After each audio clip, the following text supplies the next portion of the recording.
Bonjour, heureux de te retrouver pour sa parole, pour toi. Dieu parle encore aujourd'hui et j'aimerais partager la pensée de Dieu autour de ce thème, Dieu partenaire de ta vie amoureuse. J'ai écrit un livre qui s'intitule « Trouver la bonne personne pour se marier » aux éditions viensetvoix.fr.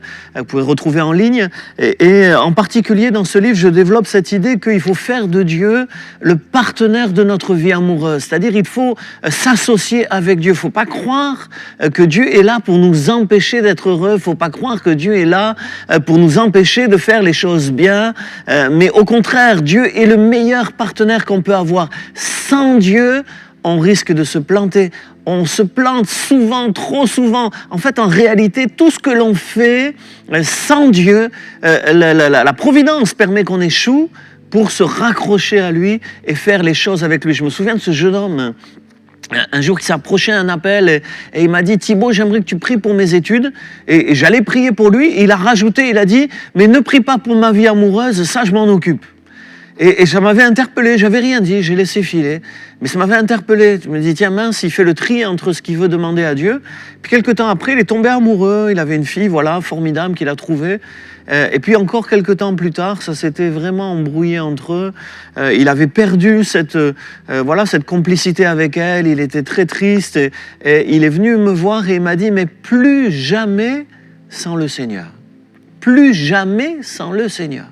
Et je trouve intéressant cette idée des fois il faut des expériences pour le comprendre, mais on a besoin de comprendre qu'on doit tout faire avec le Seigneur, y compris la recherche du partenaire de notre vie. Et peut-être pour trouver le bon partenaire, il faut d'abord faire de Dieu notre partenaire. Et dans la prière, lui dire « Seigneur, non pas ma volonté, mais ta volonté ».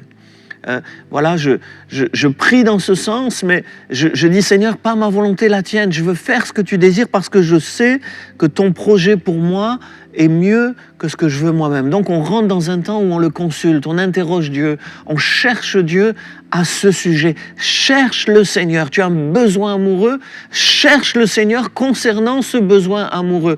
N'en fais pas une fixation, ne pense pas qu'à ça, mais fais-en un vrai sujet de prière. Et puis respecte les principes de Dieu, parce que si on veut faire les choses avec Dieu, si on veut faire de Dieu notre partenaire, il faut l'écouter. Il faut se conformer à sa parole. Et dans la Bible, il y a des conseils. Par exemple, ne te mets pas avec les infidèles, avec les non-croyants, sous un joug étranger. C'est-à-dire, ne te place pas dans une alliance avec quelqu'un qui ne partage pas la même foi que toi. Et ça, c'est un principe. Beaucoup veulent sortir de ce principe. Mais respecter les principes de la parole de Dieu, c'est faire de Dieu notre partenaire et marcher avec lui. Dans le même sens, 1 Corinthiens 7, verset 39, parle d'une femme qui veut se marier. Et le texte dit, elle peut se marier à qui elle veut. Et je trouve c'est intéressant, cette idée, à qui elle veut, c'est aussi un choix personnel, le choix amoureux. À qui elle veut seulement, dit le texte, 1 Corinthiens 7, 39, que ce soit dans le Seigneur. Et dans le Seigneur, ça veut dire en communion avec lui, en accord avec lui, dans le Seigneur. Ton choix amoureux, tu le fais dans le Seigneur. Tu respectes ses principes. Et je pense que c'est important, ce désir de faire sa volonté. La vie amoureuse, c'est quelque chose qui peut prendre une tournure charnelle très rapidement.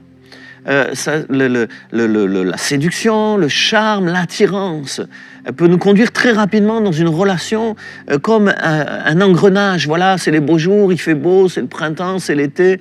On veut se rapprocher de quelqu'un, ça peut rapidement devenir une force d'attraction irrésistible.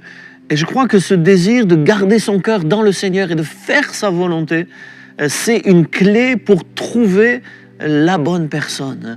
Avec cette certitude, et je veux finir par ça, c'est que la bonne personne, c'est Dieu qui la connaît.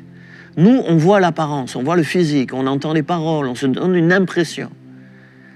Mais Dieu, lui, connaît le fond des cœurs. Il sait à qui on a affaire. Et en l'interrogeant, il peut nous prévenir. Il peut nous montrer des travers, des choses qui ne vont pas. Et c'est très important, cette dimension spirituelle, où on cherche Dieu, car Dieu sait mieux que nous ce qui est bon pour nous. Et tu dois être convaincu de cela pour mener ta recherche amoureuse. Proverbe chapitre 18, verset 22 dit « Celui qui trouve une femme trouve le bonheur. C'est une grâce qu'il obtient de l'Éternel. C'est une grâce de trouver la bonne personne et ça s'obtient de l'Éternel. Proverbe chapitre 19, verset 14 dit « On peut hériter de ses pères, de ses parents, une maison et des richesses, mais une femme intelligente est un don de l'Éternel. » Un homme intelligent aussi est un don de l'Éternel. Trouver la bonne personne, c'est une grâce et un don de Dieu. C'est pourquoi j'aimerais t'encourager maintenant à te tourner avec moi vers le Seigneur et à dire « Seigneur, conduis-moi pour ma vie amoureuse. Je décide aujourd'hui de faire de toi mon partenaire dans ce besoin qui est le mien. Je te confie ce besoin. Je le mets entre tes mains. Et je te prie de me conduire pour ne pas faire d'erreur, mais trouver la bonne personne pour ma vie. Au nom de Jésus. Amen.